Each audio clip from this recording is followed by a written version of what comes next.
You're turning over an awful lot of money. Well, we all turn over a whole lot for this country at this time. Joe volunteered for the segregated army and defended his title while in the service, this time donating his normal fee to Army relief. I'm only doing what any red-blood American would do. Since the checks were in Joe's name, the IRS taxed him on their full amount, even though he never saw a penny of it. At the end of the war, Joe was awarded the Legion of Merit. But what most people didn't know was that the IRS was charging him $50,000 a year in interest alone on his debt. When Joe's beloved mother died, leaving him $600, the IRS immediately seized it. They also confiscated all of his children's trust funds. Joe was forced to continue fighting until he was 37 and out of shape, just to pay off his ever-mounting debt to the IRS, which grew to $1 million, $100,000 a year just in interest. At the end of his life, Joe was forced to become a greeter at a Las Vegas hotel just to make ends meet.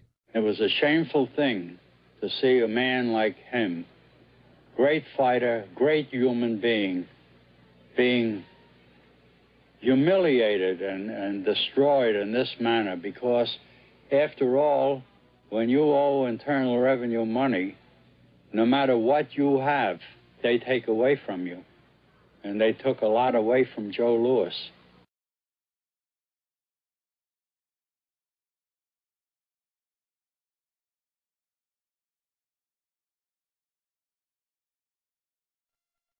I made a decision to drive to Virginia Beach from Washington because I had heard stories about two law-abiding families who had been brutalized by the IRS. They were falsely accused by their bookkeeper of being drug smugglers and tax cheats. And incredibly to me, without any investigation, the IRS proceeded to raid their place of business and their homes, even though they had done absolutely nothing wrong. On Saturday morning, 4 different raiding parties proceeded to raid 4 locations on a Saturday, the day before Easter. I was the manager on duty, and I was up in the deli, and people came through the door. How many came in the door? Maybe about 15 or 20 people. 15 or 20 yes. Armed agents. With dogs, with guns. They made me get everybody they went in the kitchen, they went in the deli, they went all over the whole restaurant, told all the customers, took forks out of their hands while they were eating their breakfast, and told them they had to leave. I got the frantic call from Edie, and she said, something wrong. So anyway, I jump out of bed, and I immediately run to the shower. I'm in the shower, and the next thing I know, I hear my son yelling, "Dad!" I went like this, and boom, I'm slammed against the door, and I fall down with a gun in my head. And they're like, "Where's Scotty Miller?" And I'm like, "Dad!" That's all I'm doing is yelling. I'm scared, frightened to death. And then the next thing I hear is Mr. Miller, the shower curtain is jerked back. I've got a gun pointed at my head. Hold it right there. The screams from the little girls who were at a pajama party with my daughter. There was 4 little girls there with my daughter. Of course, mayhem. There were about 3 men in my bedroom with huge guns. He followed us and wanted to watch us get dressed, and I tried to shut the door, and he puts his foot in the door, like he's going to sit there and watch us change our clothes. And I was like, excuse me, no. My neighbors now are all standing out. Were you still naked? Well, they handed me a towel at that point. I had a towel wrapped around me. Did the towel fit? No, hardly. Hardly. At this point, they were talking about weapons, and, I mean, it's crazy. I mean, they're looking everywhere, going through all my drawers, and I reached for my underwear drawer to get some underwear. They said, "Don't touch anything, move." They're locking their guns up. They hold it right there. Don't move around. Don't move. I'm going, whoa. I said, I'd just like to get some underwear on here, I said, I got women standing here. They keep everything. How did you conduct your business if the IRS took everything? We had to do it out of a shoebox so we could keep going because we requested these things, and I'm told that the government's really not, once they do raid and so forth, they're supposed to at least let you, until you're charged with something, continue your business. This wasn't the case. They kept everything. So you were never even charged? Absolutely not. Charged with what? And when you speak IRS, the whole world shrivels up.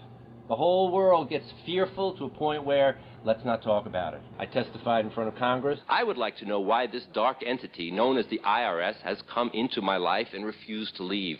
I raised my children with a zero tolerance for dishonesty. And now they must hear allegations that I am a major drug dealer and a tax cheat? A lot of people out there being abused, and a lot of people saying, look, I'll pay it. Just go away. Just go away. When all that happened, we had to file bankruptcy. We've had cars taken away from us, kept my daughter from going to college. Do they ever think about the lives that they just destroyed? They think about the ruination of homes and property? No. In this case, we would have never thought this could happen to us. We've never done anything wrong. How can this happen in America when, in my case, personally, I thought that I was doing everything right? I've served my country. I've been to college. At least I've done something in my life. I got a speeding ticket one time. I paid my taxes for 40, 50 years, whatever it was. I've never been audited. What happened here? I had this really uncomfortable feeling in the pit of my stomach as I was thinking to myself, how did America transform itself from being a truly free country with a servant government where our individual rights were protected by our Constitution to being a country that talked about being free but really wasn't? The change started when the Federal Reserve came into existence and America adopted one of the major planks of the Communist Manifesto by bringing to America this central bank. The very same people that backed the Federal Reserve System also backed the graduated income tax, a second plank from the Communist Manifesto. You know that the Federal Reserve is a private bank and not a government agency? No, I wasn't aware of that. It's a private bank? That would scare me quite a bit. What if you learn that the Federal Reserve makes money off the taxes you pay? How would you feel about that? Angry. Like I'm feeling right now. I would feel cheated by my government. I'd be angry. It kind of sucks. They're pretty much in control of everything. I decided to drive back to Washington to see Dr. Ron Paul. He had been a congressman for over 20 years. I had met him previously in 1998 when I was running for governor in Nevada, and I knew him to be an honest and sincere man, and I thought he'd be very helpful in letting me know what the future holds for the American people. Who owns the Federal Reserve? It's secret, and we can't find out what's happening. But the Congress created it, and it's not authorized in the Constitution. The government borrows money from a private corporation using the name Federal that prints United States on it, and then it pays back to the Fed, which is owned by private banks. We don't know who all those private banks are. The money that the government is paying back to the private bankers is the money that comes from you and me. Why in the world would the American government borrow money and pay fees on it when it has the authority to make the money itself interest-free? The Federal Reserve is no more federal than Federal Express. I've never seen a full list of ownership for the Fed. I don't think anybody has. The government works for a private bank, and the private bank works for its owners, the true masters. People talk to me about, the issue of Republican versus Democrat, as if they don't get it. And I say, look, here's the way you get it. It's organized crime. All you do is you call the Republicans the Genoveses, and you call the Democrats the Gambinos. The people at the top, they treat it like a crap